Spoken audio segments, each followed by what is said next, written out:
स्वागत है आप सभी का। आज हम लोग एक नए टॉपिक की शुरुआत करेंगे एस्ट्रोनॉमिकल टेलीस्कोप के बारे में, मतलब खगोलीय दूरदर्शी के बारे में।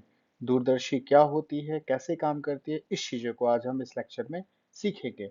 बोर्ड एग्जाम के पर्पज से यह भी बहुत इंपॉर्टेंट लेक्चर है टेलीस्कोप के बारे में। तो एस्ट्रोनॉमिकल टेलीस्कोप जो होती है खगोलीय दूरदर्शी, इसका काम हम करते हैं जो हमारे ग्रह हैं, नक्षत्र हैं, तारे हैं, उनकी स्टडी करने के लिए कि उनके सरफेस को देखने के लिए, ये सारे जो दूर की वस्तुएं होती है उनको देखने के लिए। क्लियर है? खगोलीय दूरदर्शी यानी एस्ट्रोनॉमिकल टेलीस्कोप मीन्स होता है जिससे हम सोलर सिस्टम की और प्लैनेट्स की, स्टार्स की, इस सब की स्टडी के लिए यूज करते हैं। तो जो हमारा खगोलीय दूरदर्शी होता है वो दो प्रकार का होता है। एक होता है रिफ्रैक्टिंग टेलीस्कोप, एक होता है रिफ्लेक्टिंग टेलीस्कोप। इन दोनों वर्ड्स को समझ लेते हैं। एक होता है हमारा रिफ्रैक्टिंग टेलीस्कोप, मीन्स यह टेलीस्कोप के जो पार्ट्स होते हैं उसमें जो इमेज फॉर्म होती है वो बेसिकली रिफ्रैक्शन के थ्रू होती है, अपवर्तन की घटना पर आधारित होती है। जैसे ये आप टेलीस्कोप का एग्जांपल देख पा रहे होंगे, यहाँ पे ये हमारा एक लाइट सोर्स है। सपोज करिए ये हमारा कोई स्टार है, यहाँ से लाइट आ रही है। एक हमने यहाँ पे लगाया है कॉन्वेक्स लेंस जिसकी फोकल डिस्टेंस ज्यादा है, और एक यहाँ पे हमने आई के पास लगाया है आई पीस। इसको हम आई पीस कहते हैं या नेत्र के पास रखा लेंस नेत्रिका लेंस भी कहते हैं। तो यहाँ से ये क्या करता है, सारी रेस को कलेक्ट करता है। आईपीस पर हम आईपीस जो होता है इसकी एक इमेज बनाता है लार्ज, जिससे हम इस स्टार को हम देख सकते हैं टेलीस्कोप की सहायता से। इस टेलीस्कोप की जो बेसिक पार्ट्स होती है दोनों में हम फर्स्ट यहाँ पर भी ऑब्जेक्ट के पास भी लेंस लगा होता है, और जो हमारी आई होती है, आंख के आगे आईपीस, यहाँ पर भी लेंस होता है। इस पूरे टेलीस्कोप में इमेज फॉर्मेशन में केवल और केवल अपवर्तन की घटना होती है, रिफ्रैक्शन की घटना होती है, रिफ्रैक्शन की घटना होती है। इसलिए इस प्रकार के टेलीस्कोप का नाम दिया जाता है रिफ्रैक्टिंग टेलीस्कोप या अपवर्ती दूरदर्शी। क्लियर है? सेकेंड जो पार्ट होता है टेलीस्कोप का वो होता है रिफ्लेक्टिंग टेलीस्कोप। इस टेलीस्कोप में जो होती है, यहाँ पे मिरर्स लगे होते हैं, कॉनकेव मिरर और प्लेन मिरर। जिस मिरर की सहायता से ये इमेज को फॉर्म करता है, यहाँ पे जो इमेज फॉर्मेशन होता है उसमें रिफ्लेक्शन फेनोमेना यूज होती है। रिफ्लेक्शन, इसलिए इस दूरदर्शी का नाम होता है रिफ्लेक्टिंग टेलीस्कोप। क्लियर है? तो हमारे बोर्ड एग्जाम में रिफ्रैक्टिंग टेलीस्कोप भी है और रिफ्लेक्टिंग टेलीस्कोप भी है। दोनों टेलीस्कोप के बारे में हमें से पूछा जाता है बोर्ड एग्जाम में। तो आज के इस वीडियो में हम केवल रिफ्रैक्टिंग टेलीस्कोप के बारे में समझेंगे, इसकी इमेज फॉर्मेशन को देखेंगे, इसकी मैग्नीफाइंग पावर यानी आवर्धन क्षमता के बारे में देखेंगे। नेक्स्ट वीडियो में हम सीखेंगे कि रिफ्लेक्टिंग टेलीस्कोप क्या होता है और कैसे वर्क करता है। तो आगे चलते हैं इस वीडियो में। तो देखिएगा, यहाँ पे ये हमारा जो इमेज है वो है हमारा एक अपवर्ती दूरदर्शी, जिसको हम क्या बोलते हैं, रिफ्रैक्ट रिफ्रैक्टिव टेलीस्कोप बोलते हैं। रिफ्रैक्टिव टेलीस्कोप बोलते हैं। इसका प्रिंसिपल समझते हैं। यहाँ पे देखिएगा, जैसे लाइट सोर्स है कोई, सपोज करिए हमारा स्टार है, यहाँ से लाइट्स आ रही है। क्लियर है? ये हमारी आंख के लिए नियरली इनफाइनाइट डिस्टेंस में, मतलब लगभग अनंत पे हम इसे मान सकते हैं। तो यहाँ से अनंत पे मानने से क्या होगा, जो भी यहाँ से लाइट्स आएंगी वो नियरली पैरेलल आएंगी। सारी रेखाएं जो लाइट्स आ रही है वो पैरेलल आएगी। क्लियर है? अब यहाँ पे हम एक कॉन्वेक्स लेंस रखते हैं जिसकी फोकल डिस्टेंस जो होती है वो हाई होती है, मतलब इसकी फोकस दूरी बहुत ज्यादा होती है। बड़ा लेंस रखते हैं, ठीक है? इस ये क्या करती है, जितनी भी पैरेलल रेज आती है सबको बेंड करती है। आपने ये प्रॉपर्टीज तो पढ़ा ही होगा कॉन्वेक्स लेंस का, कि कॉन्वेक्स लेंस है तो इसमें अगर हम प्रिंसिपल एक्सिस के पैरेलल लाइट को भेजें, मतलब मुख्य अक्ष के समांतर अगर हम इसमें प्रकाश की किरण को भेजते हैं, तो ये क्या काम करता है, सारी किरण को अपने फोकस पर केंद्रित कर देता है। क्लियर है? तो पहला जो लेंस होता है हमारा लार्ज होता है, इसकी फोकल डिस्टेंस हाई होती है, ये होता है ऑब्जेक्ट के जस्ट पास, इसलिए इसको ऑब्जेक्टिव लेंस भी कहते हैं। ऑब्जेक्टिव लेंस भी कहते हैं।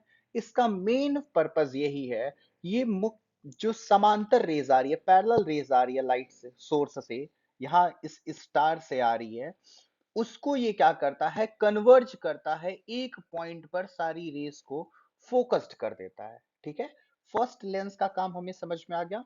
सेकंड लेंस क्या काम करता है, इस वाले इमेज को ऑब्जेक्ट समझता है, ये इसका बड़ा और आभासी प्रतिबिंब बनाता है, जिस प्रतिबिंब को हमारी आंख देखती है। ये है हमारा बेसिक प्रिंसिपल टेलीस्कोप के बारे में। इसकी जो मेन कंपोनेंट्स हैं वो दो लेंसेज होते हैं, दोनों ही कॉन्वेक्स लेंस होते हैं। क्लियर है? जो इसमें इमेज बनती है वो अपवर्तन घटना के कारण होती है, रिफ्रैक्शन घटना के कारण होती है, इसीलिए इस टेलीस्कोप को बोलते हैं रिफ्रैक्टिव टेलीस्कोप। क्लियर हो गया? अब यह तो रही इसकी बेसिक जानकारी। अब ये इमेज कैसे फॉर्म करता है, इसकी मैग्नीफाइंग पावर क्या होती है, इस टॉपिक को हम समझने की ओर चलते हैं। क्लियर है? आवर्धन क्षमता, जिसके बारे में हम लोग पिछले 2 लेक्चर्स में सीख चुके होंगे। अगर आप लोग आवर्धन क्षमता के बारे में कंफ्यूज हो तो आप मेरा पहला लेक्चर देखिएगा, जिसमें हम लोग विजुअल एंगल को समझे हैं, सिंपल माइक्रोस्कोप को समझे हैं। वहां पे हम क्लियर कर चुके हैं इस कॉन्सेप्ट्स को। ठीक है, तो देखिएगा, ये हमारा ऑब्जेक्टिव है, ऑब्जेक्टिव लेंस है। ये ऑब्जेक्टिव लेंस का मतलब ये वाला बड़ा वाला फोकल डिस्टेंस वाली लेंस है। ये क्या काम करेगा, जो ये सोर्स है हमारा, उससे जो लाइट्स आ रही है, पैरेलल लाइट, उसको क्या करेगा, अपनी प्रॉपर्टी के कारण ये यहां इस पॉइंट पर फोकस्ड कर देगा, अपनी फोकस पर सारी लाइट्स को कन्वर्ज कर देगा। ठीक है, तो यहां से देखिए, जितनी भी ये सारी पैरेलल लाइंस आएंगी, ये हमारा कोई ऑब्जेक्ट है, सपोज करिए यही हमारा स्टार है, जिसको हम ए बी नाम दे रहे हैं। ये बहुत ज्यादा दूर पर है, इसलिए इसको अनंत पर दिखाने का सिंबल होता है, इसको ब्रोकन लाइन से हम रिप्रेजेंट करते हैं। क्लियर हो गया?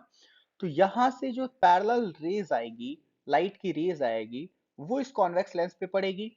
अब कॉन्वेक्स लेंस की प्रॉपर्टी है कि जो भी लाइंस इस पर पैरेलल आएगी, तो ये क्या करेगा, उसको अपने फोकस पर सेंटर्ड कर देगा या कन्वर्ज कर देगा। तो ऑब्जेक्टिव लेंस का फोकस हम ढूंढेंगे, तो ये हमारा है ऑब्जेक्टिव लेंस का फोकस। इसको हम अलग पेन से डिनोट कर दें, ये हमारा है ऑब्जेक्टिव लेंस का फोकस, एफ ओ। पिछले टर्म्स पे हम लोग सीख चुके हैं, ऑब्जेक्टिव रहेगा, ऑब्जेक्टिव लेंस, तो इसको किससे रिप्रेजेंट करते हैं, ओ से। तो एफ ओ हो जाएगा इसकी फोकल लेंथ, वी ओ हो जाएगा इमेज की डिस्टेंस, यू ओ हो जाएगा ऑब्जेक्ट की डिस्टेंस। अगर हम बात करेंगे आई पीस की, आई पीस की बात करेंगे, या आई लेंस जो आंख के आगे है, उसकी बात करेंगे, तो इसके फोकस को एफ से, इसके इमेज की डिस्टेंस को वी से, इसके ऑब्जेक्ट के डिस्टेंस को यू से रिप्रेजेंट करते हैं। ये सारे कॉन्सेप्ट्स हमारे पुराने हैं, ये शायद ये कॉन्सेप्ट्स आपको क्लियर होने चाहिए, क्योंकि इसी नोटेशंस का हम यहाँ पे यूज करेंगे। अब देखिएगा, हमने यहाँ पे क्या सीखा, कि जो ये पैरेलल रेज आ रही है, इसको ये क्या करेगा, अपने फोकस एफ नॉट पर कन्वर्ज कर देगा। यहां पर एक इमेज बन जाएगी इसकी ए प्राइम बी प्राइम। ओके, तो हम यहाँ पे इस कॉन्सेप्ट को समझते हैं। जो हमारा फर्स्ट लेंस है, जिसको हमने क्या नाम दिया है, ऑब्जेक्टिव लेंस। इसी लेंस को हम क्या बोलते हैं, ऑब्जेक्टिव लेंस। इसका काम क्या है, इसका काम ये है कि ये इमेज बनाएगा। इमेज कहां पे बनाएगा, ये इमेज बनाएगा ए प्राइम बी प्राइम पे। क्लियर है? ये ए बी जो इमेज थी, जो बहुत बड़ी इमेज है, इनफाइनाइट डिस्टेंस पे है, इस इमेज, सॉरी ये ऑब्जेक्ट है, इस ऑब्जेक्ट का इमेज ये बनाएगा एफ ओ पर। ओ मतलब ऑब्जेक्टिव लेंस। ठीक है, एफ ओ मतलब ऑब्जेक्टिव लेंस की फोकल डिस्टेंस। क्लियर हो गया? तो यहाँ पे इमेज बना देगा ए प्राइम बी प्राइम। अब यहां से काम स्टार्ट होता है हमारा सेकेंड लेंस का। अब यहां से हमारा काम स्टार्ट होगा सेकेंड लेंस का। सेकेंड लेंस क्या करेगा, इस इमेज को ऑब्जेक्ट समझेगा अपने लिए। ठीक है, सेकेंड लेंस, ये अगर हमारा सेकेंड लेंस है, ठीक है, यहाँ पे ये होगा इसका सेकेंड लेंस की फोकल। फोकल को एफ ई से लिखेंगे, क्योंकि इसको हम आई पीस कहते हैं, आंख के पास वाली लेंस कहते हैं। ठीक है, आंख के जस्ट आगे लगी होती है। और ये हो गया हमारा इसका ऑप्टिकल सेंटर ओ। यहाँ पे हमने ई से रिप्रेजेंट किया है, तो ई से दिखा देते हैं, ये हो गया इसका ऑप्टिकल सेंटर। अगर कोई ऑब्जेक्ट इसके बीच में है, ऑप्टिकल सेंटर और फोकस के, तो हमने इस बार इस टॉपिक को कई बार पढ़ा है, इसका आभासी बड़ा और सीधा प्रतिबिंब कहाँ बनता है? इस फोकस के पीछे। इसी प्रिंसिपल का यहां पर भी यूज होगा, चाहे सिंपल माइक्रोस्कोप हो, कंपाउंड माइक्रोस्कोप हो, टेलीस्कोप हो, तीनों में सेम प्रिंसिपल यूज होगा। जो हमारी आई पीस होगी, आंख के पास वाली लेंस होगी, ठीक है, उसमें एक ही प्रिंसिपल काम करेगा कि जो इमेज पहला लेंस बनाएगा वो हमेशा ही इसके फोकस और ऑप्टिकल सेंटर के बीच में बनाएगा, जिससे ये इसका बड़ा आभासी प्रतिबिंब बना सके। आभासी प्रतिबिंब को हम डॉटेड लाइन से दिखाएं। क्लियर है? तो अब इस लेंस के हम समझते हैं प्रॉपर्टीज को। यहां तक का कॉन्सेप्ट हमारा क्लियर हो गया होगा। सिंपल माइक्रोस्कोप में भी हमने इसको सीखा था और इसको हमने कंपाउंड माइक्रोस्कोप में भी सीखा था। तो सेकेंड लेंस का काम क्या है? सेकेंड लेंस क्या करेगी? ए डैश बी डैश को समझ लेगी अपना ऑब्जेक्ट। क्लियर है? फिर ये इसका इमेज बना देगी A double dash B double dash. ये हो जाएगा इमेज। किसका image? Second lens. Second lens मतलब इसी को कहते हैं आई पीस। इसी को हम कहते हैं आई पीस। क्लियर है?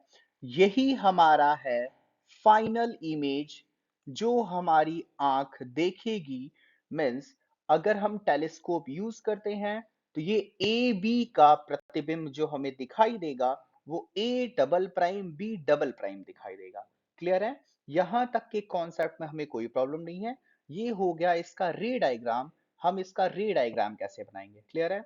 बोर्ड एग्जाम में कई बार ये क्वेश्चंस पूछे जाते हैं कि अपवर्ती दूरदर्शी यानी कि रिफ्रैक्टिंग टेलीस्कोप का रे डायग्राम बनाइए, किरण आरेख बनाइए। तो वहां पे हम इसी तरीके से किरण आरेख बनाएंगे। पहला लेंस थोड़ा बड़ा लेंगे क्योंकि इसकी फोकल डिस्टेंस ज्यादा है। दूसरा लेंस थोड़ा सा छोटा लेंगे क्योंकि इसकी फोकल लेंथ कम है। क्लियर है? फिर कोई एक ऑब्जेक्ट ले लेंगे जिसको डॉटेड बनाएंगे। डॉटेड बनाने का मतलब ये ऑब्जेक्ट इनफाइनाइट डिस्टेंस पे है या फिर बहुत ज्यादा डिस्टेंस पे है। इसका क्या यूज है? इसका यूज ये है कि इससे जो लाइट रेज आएगी वो नियरली पैरेलल आएगी। पैरेलल लाइट जब इस लेंस पे पड़ेगी तो लेंस की प्रॉपर्टी है जब इस पे पैरेलल रेज आती है तो ये इसको फोकस कर देता है। ठीक, फोकस कहां पे करेगा? एफ नॉट पे। अब यहां से सेकेंड लेंस का काम स्टार्ट हो जाएगा। इस पूरे डायग्राम को आई होप आप लोग अच्छे से इसको बना देंगे। अब हम आगे चलते हैं इसकी मैग्नीफाइंग पावर को समझने के लिए कि आवर्धन क्षमता इसकी कैसे कैलकुलेट की जाएगी। ठीक है, आवर्धन क्षमता पे हम आते हैं इसके। आप लोगों को इस पूरे टॉपिक में कहीं भी कोई कंफ्यूजन हो तो आप लोग हमसे पूछ लीजिएगा कमेंट सेक्शन में। हम पूरी कोशिश करेंगे कि हम उसका आंसर रिप्लाई करें। ठीक है, तो हम आगे चलते हैं। अब हमको देखना है कि टेलीस्कोप की बेसिक प्रिंसिपल हमको समझ में आ गई कि रिफ्रैक्टिंग टेलीस्कोप काम कैसे करता है। अब हमारा नेक्स्ट टारगेट है कि इसकी आवर्धन क्षमता कैसे निकाली जाए। आवर्धन क्षमता का हमने फॉर्मूला पढ़ रखा है, बीटा बाई अल्फा, या फिर इसको हमने लिख सकते हैं tan beta over tan alpha. ये फॉर्मूला हम लोग पहले लेक्चर्स में पढ़ चुके हैं, सिंपल माइक्रोस्कोप में भी, कंपाउंड माइक्रोस्कोप में भी। ठीक है, एक बार फिर से रिवाइज कर लेते हैं। बीटा क्या होता है? बीटा होता है हमारी जो फाइनल इमेज बनी वो हमारे आंख पर कितना एंगल बना रही है। तो फाइनल इमेज का क्या है हमारी? B double prime A double prime, यही तो हमारी फाइनल इमेज है। ये हमारी आंख पर जितना एंगल बना रहा है उसी को हम क्या नाम देते हैं? बीटा नाम देते हैं। यही एंगल है बीटा। क्लियर है? अल्फा क्या होता है कि वह जो वस्तु है वो हमारे आंख पर कितना एंगल बना रही है। जो ऑब्जेक्ट है वो हमारे आंख पर कितना एंगल बना रही है जब उसको हम कहाँ रखें? स्पष्ट दृष्टि की न्यूनतम दूरी पर। तो देखिएगा, ये ऑब्जेक्ट जो है वो बहुत ज्यादा दूर है। क्लियर है? तो हम यहाँ पे इसको समझ सकते हैं कि इससे जो इमेज फॉर्म होगी वो लग जितना एंगल इस लेंस से बनाएगी वही एंगल लगभग हमारे आई से बनाएगी। मीन्स ये एंगल अगर अल्फा है तो यह एंगल भी अल्फा होगा। समझिएगा इस बात को। ये जो स्टार है वो बहुत ज्यादा दूर है, हमारे टेलीस्कोप की लेंथ छोटी है, तो ये स्टार जितना एंगल इस लेंस से बनाएगा उतना ही एंगल ये ऑब्जेक्ट हमारे आंख से भी बनाएगा, नियरली। क्लियर है? तो यहाँ पे ये अल्फा डिग्री पे रेज आ रही है, मीन्स ये ऑब्जेक्ट इस लेंस से अल्फा डिग्री एंगल बना रहा, और ये देखिएगा ये हमारा वर्टिकली अपोजिट एंगल से अल्फा डिग्री हो जाएगा। तो सेम यही एंगल कहाँ पे हमारी बनेगी? आंख पर। तो ये अल्फा हो गया वस्तु के द्वारा बनाया गया कोण, ऑब्जेक्ट के द्वारा बनाया गया कोण। बीटा हो गया इमेज के द्वारा बनाया गया कोण। अब इसको सॉल्व कर लेते हैं। तो m इक्वल्स टेन बीटा। तो टेन बीटा देखिएगा इस ट्रायंगल से अगर हम निकालने की कोशिश करें, तो टेन बीटा हम निकालने की कोशिश करेंगे तो परपेंडिकुलर अपॉन बेस, परपेंडिकुलर क्या है? परपेंडिकुलर कहेंगे आपकी ए डबल प्राइम ओवर, एक सेकेंड, परपेंडिकुलर है हमारी A double prime B double prime over, देखिएगा आधार, आधार क्या है हमारा? ए डबल प्राइम ई है। क्लियर? ये हमारी किसकी वैल्यू आई? ये हमारी वैल्यू आ गई टेन बीटा की। क्लियर है? अब सिमिलरली टेन अल्फा की वैल्यू निकालने की कोशिश करेंगे। तो टेन अल्फा क्या होता है? परपेंडिकुलर अपॉन बेस, ये भी होगा। तो परपेंडिकुलर यहाँ पे क्या है हमारा? ए प्राइम बी प्राइम है, परपेंडिकुलर है A prime B prime over base क्या है हमारा? बेस है हमारा O A prime, O A prime. ये कॉन्सेप्ट अगर आपको नहीं समझ में आ रहा तो एक बार इसको देखिएगा, मैं हाईलाइट कर रहा हूं इसको।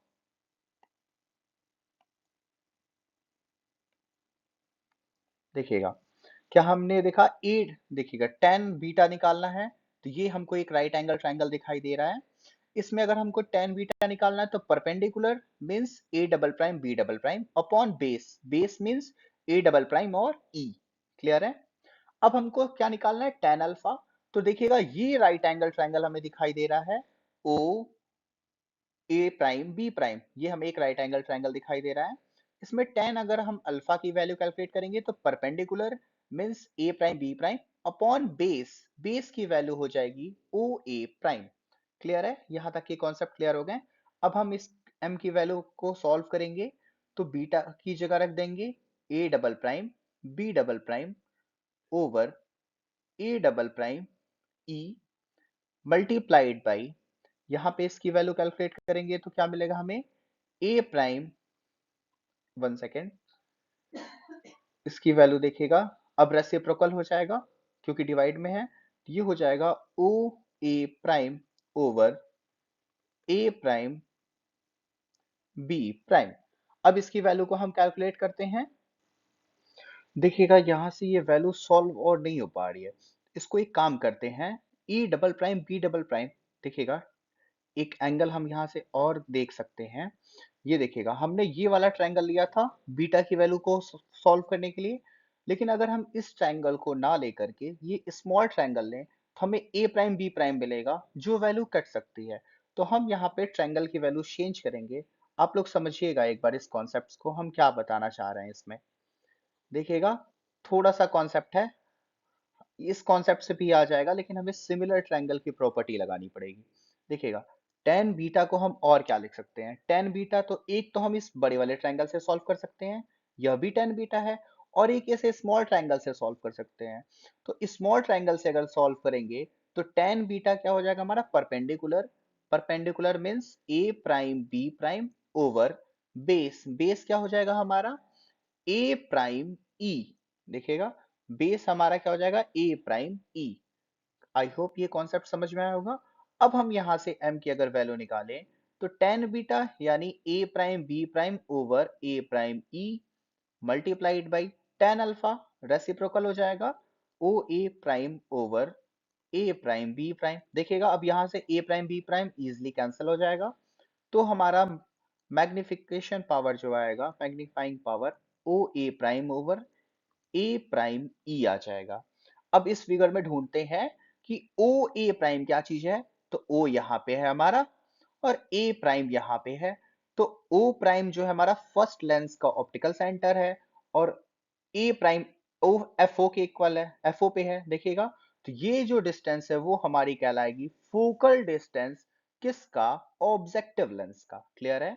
तो हम कहेंगे फिगर से क्लियर है, ओ ए प्राइम जो है वो एफ नॉट है, ऑब्जेक्टिव लेंस का हमारा, ऑब्जेक्टिव लेंस का ये क्या है, फोकल डिस्टेंस है, फोकल डिस्टेंस है ऑब्जेक्टिव लेंस का।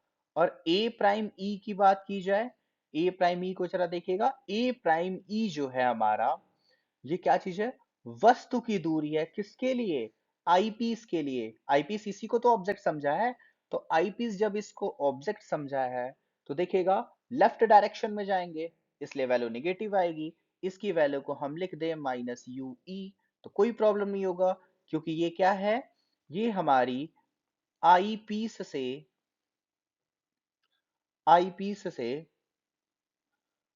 ऑब्जेक्ट तक की डिस्टेंस है, ऑब्जेक्ट की डिस्टेंस है, क्लियर है, distance from eye piece to object. ये नेगेटिव साइन के साथ होगा क्योंकि हमने लेंस के लेफ्ट डायरेक्शन में इसे मेजर करेंगे। तो फाइनल हमारा एक्सप्रेशन क्या बनेगा, m equals minus F O over U E. ये हमारा बेसिक फॉर्मूला बनेगा किसका, टेलीस्कोप के मैग्नीफाइंग पावर या आवर्धन क्षमता का। क्लियर है। अब फिर से जैसे हमने माइक्रोस्कोप में पढ़ा था, यहां भी हम दो केस पढ़ेंगे, तो उन दोनों केसेस को हम समझ लेते हैं, केस के तहत सॉल्व करिए। देखिएगा मैं इसको सॉल्व करता हूं, एक सेकेंड। देखिए हमारी मैग्नीफाइंग पावर आई थी minus F O over U E. कई बार हमसे कहता है कि आप इसको एक केस ऐसा बताइए कि जो प्रतिबिंब बना वो स्पष्ट दृष्टि की न्यूनतम दूरी पर बना। सेकंड केस हमसे पूछेगा जो इमेज बनी है वो हमारी बनी है अनंत पर। दोनों केस के लिए हमसे इसका आवर्धन क्षमता पूछता है न्यूमेरिकल प्रॉब्लम्स में। तो केस फर्स्ट हम सीखेंगे कि जब हमारी इमेज जो है वो कहाँ बने, वो बने स्पष्ट दृष्टि की न्यूनतम दूरी पर, स्पष्ट दृष्टि की न्यूनतम दूरी पर बन जाए। ठीक, इसको इंग्लिश में क्या कहते हैं, इसको इंग्लिश में कहते हैं, इसको कहते हैं लीस्ट डिस्टिंक्ट विजन। मतलब जो इमेज बने वो d बराबर 25 सेंटीमीटर पे बने। क्लियर है। तो हमने जो फिगर बनाया था, अभी जिस फिगर पे हमने इसका डेरिवेशन किया, वह फिगर पे जब देखेंगे आप, तो इमेज जो है हमने उसको 25 सेंटीमीटर या कैपिटल डी पर ही प्राप्त किया है। तो इसलिए अगर आपसे पूछे कि अस्पष्ट दृष्टि की न्यूनतम दूरी पर प्रतिबिंब बनेगा, तो उसके लिए किरण आरेख खींचिए। तो जो फिगर पे हमने डेरिवेशन कराया वही फिगर है। क्लियर हो गया। अब इसमें देखिएगा, इस फॉर्मूले में हम लेंस के इक्वेशन का यूज करेंगे, 1/f equals 1/v minus 1/u का। यहां से हम 1/ue की वैल्यू कैलकुलेट करेंगे, क्योंकि बार बार हमको ue की वैल्यू तो मिलेगा नहीं।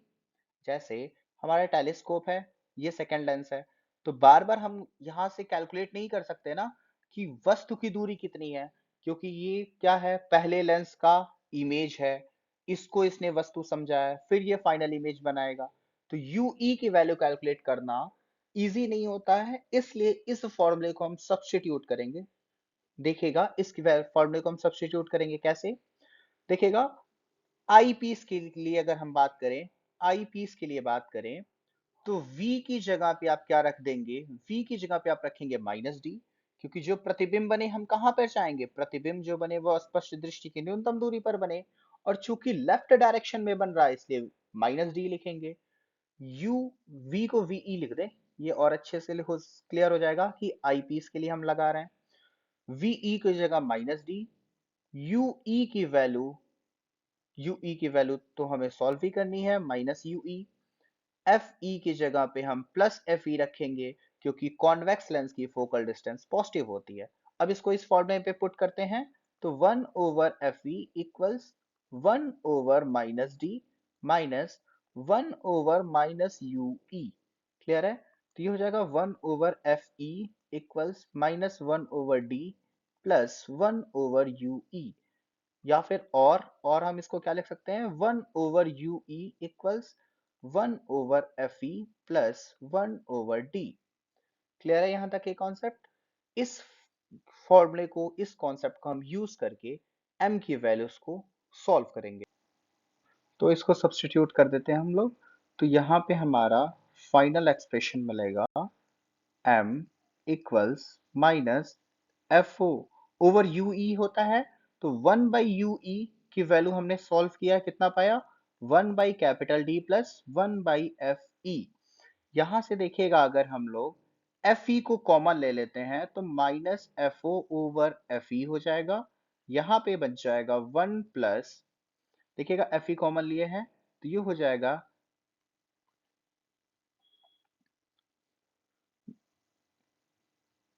एक सेकेंड हम इसको बताते हैं।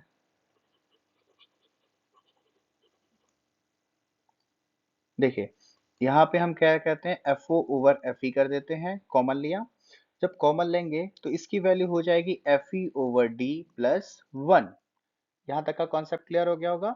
ये हमारा आएगा मैग्नीफाइंग पावर का फॉर्मूला। कब के केस में? देखिएगा यहाँ सबकी वैल्यू को पाना इजी है। जो हमने ऑब्जेक्टिव लेंस यूज किया उसकी फोकल डिस्टेंस हमको पता होगी, जो हमने आईपीस के पास लेंस यूज किया उसकी फोकल डिस्टेंस हमें पता होगी, डी स्पष्ट दृष्टि की न्यूनतम दूरी हमें इसकी वैल्यू पता होती है। तो इसमें सारी की वैल्यू हमें क्लियर है। इससे हम मैग्नीफाइंग पावर इजीली कैलकुलेट कर सकते हैं।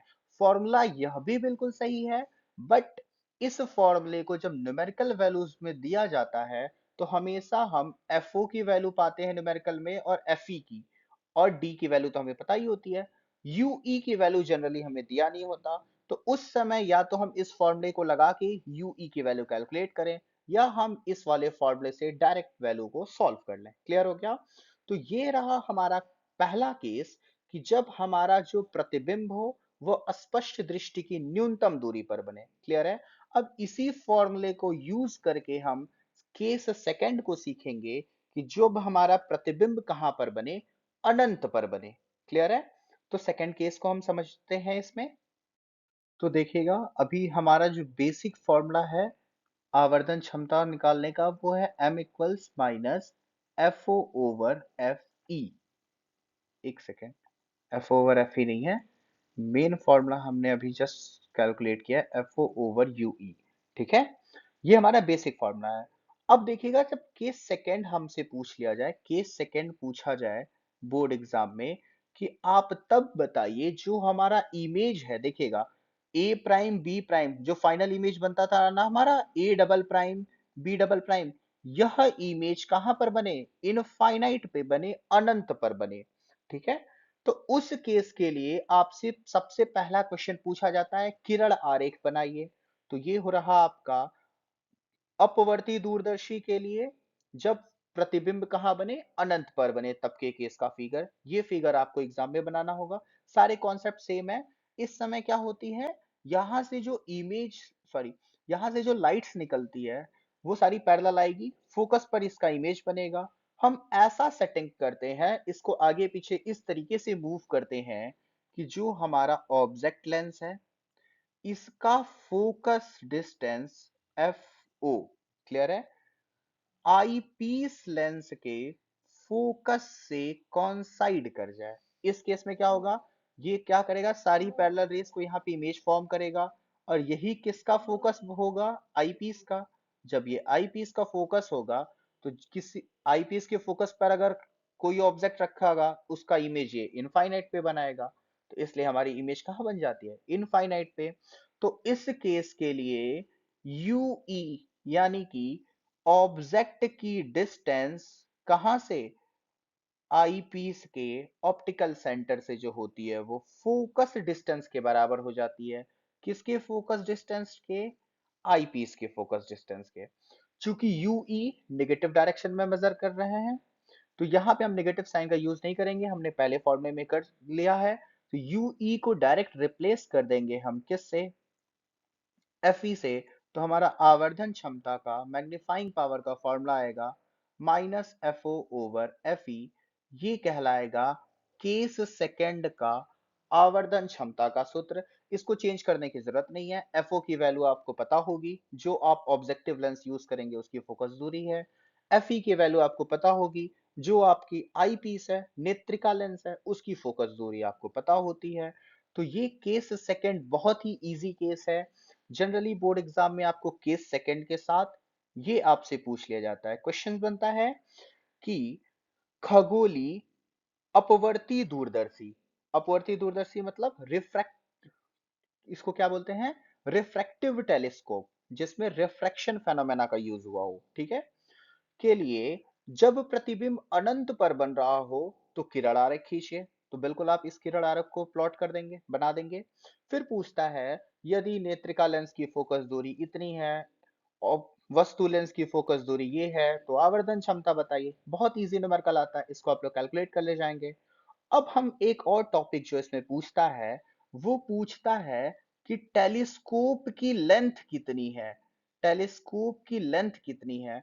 वो हम देख लेते हैं दोनों केसेस में कि टेलीस्कोप की लेंथ क्या आएगी और दोनों केसेस में कौन सा बेहतर होता है हमें टेलीस्कोप के लिए। क्लियर है? तो दोनों केसेस के बारे में हम समझते हैं अब। तो इन दोनों केसेस का कंपैरिजन करने से पहले हम इन दोनों केस का फॉर्मूला लिख लेते हैं। तो देखिएगा ये हमारी कब की केस है, जब हमारा प्रतिबिंब देखिएगा कहाँ पे बना है, स्पष्ट दृष्टि की न्यूनतम दूरी पर कैपिटल डी पर। यहाँ पे प्रतिबिंब हमारा कहाँ बना है, अनंत पर। इमेज जो है वो हमारी इनफाइनाइट पे बनी है। ये सेकंड केस है, ठीक है। फर्स्ट केस देखिएगा, पहला हमने बेसिक फॉर्मूला क्या पढ़ा था, बेसिक फॉर्मूला पढ़ा था minus F O over U E. ये किसके लिए था, इस दोनों केसेस पे अप्लाई होगा। अब इस पे जब हमने केस फर्स्ट को पढ़ा था तो ये फॉर्मूला भी अप्लाई हो सकता है। यू ई को अब हम रिप्लेस किए थे तो हमने फाइनल पाया था F O over F E. यहां हमने पाया था 1 plus F E over capital D. ये हमने दो फॉर्मूले पाए थे। यहां पर अगर हम फॉर्मूले की बात करें तो हमारा फॉर्मूला चेंज हो गया था, यू ई की जगह एफ ई आ गया था, क्योंकि हम यहाँ पे देखिएगा u जो होगा वो किसकी, कौन से डिस्टेंस हो जाएगी, e से fo तक की, वही हमारी fe होती है। तो ये हो गया था minus fo over fe। Clear है? अब बात करते हैं, जब हमसे पूछे टेलीस्कोप की लेंथ कितनी है, तो हमने माइक्रोस्कोप में भी सीखा था कि दोनों लेंस के बीच की डिस्टेंस ही हमारा क्या कहलाती है, लेंथ कहलाती है। तो ये हो गया हमारा पहला लेंस, ये हो गया हमारा दूसरा लेंस। दोनों की बीच की डिस्टेंस अगर हम निकालने की कोशिश करें तो देखिएगा यहां से यहां तक की डिस्टेंस, ये डिस्टेंस हमारी कहलाएगी एफ ओ। देखिएगा ये हमारी एफ ओ कहलाएगी। तो इसमें हम लिख लेंगे एफ ओ प्लस, और ये यहाँ FO से लेकर E तक की डिस्टेंस हमारी कहलाएगी UE। तो इसकी लेंथ जो आएगी वो हो जाएगी FO प्लस UE। लेंथ निकालना बहुत आसान काम है, दोनों लेंस के बीच की दूरी। तो हम बीच की दूरी निकालेंगे, तो यहाँ से फोकस तक की दूरी FO होता ही है। FO में अगर हम UE को ऐड कर दें, ये दोनों लेंसों के बीच की दूरी बता देगा। ये हमारा सॉल्व हो गया। सेकेंड पार्ट में अगर पूछता है, क्या पूछता है, टेलीस्कोप की लेंथ। तो यहाँ पे देखिएगा FO लिख लेंगे। FO कहाँ से कहाँ तक बता देगा, यहाँ से लेकर के इसके फोकस डिस्टेंस तक की डिस्टेंस को बता देगा, ठीक है। अब यहां से यहां तक की तो दूरी u के बराबर होती है, ue के बराबर, लेकिन इस केस में ue किसके बराबर है, fe के बराबर है। तो यहाँ पे fo प्लस fe क्या हो जाएगा, इस टेलीस्कोप की लेंथ हो जाएगी। क्लियर है? अब बात आती है दोनों में से कौन सा मेथड बढ़िया, हम किस पे प्रतिबिंब बनाना चाहते हैं। तो इसको देखिए, जब हम आवर्धन क्षमता की बात करते हैं, कौन कितना बढ़िया उस इमेज ऑब्जेक्ट को बड़ा करके हमें दिखा सकता है, जूम कर सकता है। तो आवर्धन क्षमता के फॉर्मूले में देखिएगा, इसके फॉर्मूले में आया है UE, इसके फॉर्मूले में आया है FE, ठीक है। तो आवर्धन क्षमता के फॉर्मूले को जब देखते हैं तो फर्स्ट केस में FE से फर्स्ट केस में FE से UE की वैल्यू हमेशा ही कम होगी, ठीक है। जब वैल्यू कम होगी तो इसकी आवर्धन क्षमता क्या हो जाएगी, हाई हो जाएगी। इसकी आवर्धन क्षमता देखते हैं, इसकी आवर्धन क्षमता FO देखिएगा दोनों में सेम है, किससे डिवाइड दे रहे हैं, FE से। FE यहाँ पे देखिएगा FE से जब डिवाइड देंगे तो इसकी आवर्धन क्षमता इसके तुलना में कम हो जाएगी। एग्जाम्पल लेके समझ लेते हैं। सपोज करिए FE की वैल्यू है 10 सेंटीमीटर, ठीक है, इसकी भी वैल्यू 10 सेंटीमीटर। अब इस केस में यदि हमको यूई की वैल्यू पता करनी हो तो हमेशा यूई एफई के अंदर आएगा ना। तो मान लीजिए यूई की वैल्यू 8 सेंटीमीटर, तो अब आवर्धन क्षमता निकालें तो minus F four divided by 8 होगा। इधर निकालेंगे तो minus F four divided by 10 होगा। यहाँ डिनोमिनेटर ज्यादा है इसलिए यहाँ पे मैग्निफिकेशन कम होगा, यहाँ पे मैग्निफिकेशन लो होगा, कम होगा, यहाँ पे मैग्निफिकेशन हाई होगा। इसलिए जब भी हमको यूज करना होता है तो हम स्पष्ट दृष्टि की न्यूनतम दूरी पर प्रतिबिंब बनाते हैं, क्योंकि इस केस में आवर्धन क्षमता हमारी ज्यादा होती है। और दूसरी बात, इसकी आवर्धन क्षमता के एक्सप्रेशंस को देखें तो आवर्धन क्षमता में हमारा निगेटिव साइन आया है। निगेटिव साइन ये बात का इंडिकेशन है कि जो स्टार्टिंग ऑब्जेक्ट था और जो फाइनल ऑब्जेक्ट बना, दोनों एक दूसरे के उल्टे हैं। मतलब जो ऑब्जेक्ट है उसका इमेज फाइनल जो है, अगर ऑब्जेक्ट सीधा है तो इमेज उल्टा होगा, इमेज सीधा है तो ऑब्जेक्ट उल्टा होगा। यही चीज है यहाँ पे हमारी निगेटिव साइन बता रही है। निगेटिव साइन बताने का अर्थ ये है कि जो इमेज बनेगा वो इन्वर्टेड बनेगा। इन्वर्टेड मतलब उल्टा बनेगा। देखिए ऑब्जेक्ट ए बी सीधा है, इमेज इसका देखेगा उल्टा बन रहा है। यहाँ के केस में देखिए इमेज इसका उल्टा बना हुआ है। क्लियर है? और कॉन्सेप्ट सीख लेते हैं इसमें थोड़ी बहुत कि एफ ई की वैल्यू और एफ ओ की वैल्यू किसकी छोटी होनी चाहिए, किसकी बड़ी होनी चाहिए। देखिएगा एफ ई डिवाइड में है तो एफ ई की वैल्यू जितनी ज्यादा छोटी रहेगी एम की वैल्यू उतनी ही ज्यादा बड़ी होगी। इसीलिए एफ ई की वैल्यू हमेशा ही लो लिया जाता, बहुत ही इसकी वैल्यू कम होती है। एफ ओ की वैल्यू ज्यादा लिया जाता, इसकी वैल्यू हाई होती है। तभी जाके हमारी आवर्धन क्षमता बढ़ती है, हमें वस्तु बड़े रूप में अच्छे से क्लियर होता है। ठीक। आई होप इस कॉन्सेप्ट को आप लोगों को क्लियर हो गया होगा। इसमें कहीं भी कोई भी डाउट हो तो आप हमसे कमेंट सेक्शन में पूछ लीजिएगा। Okay, thanks for watching my video.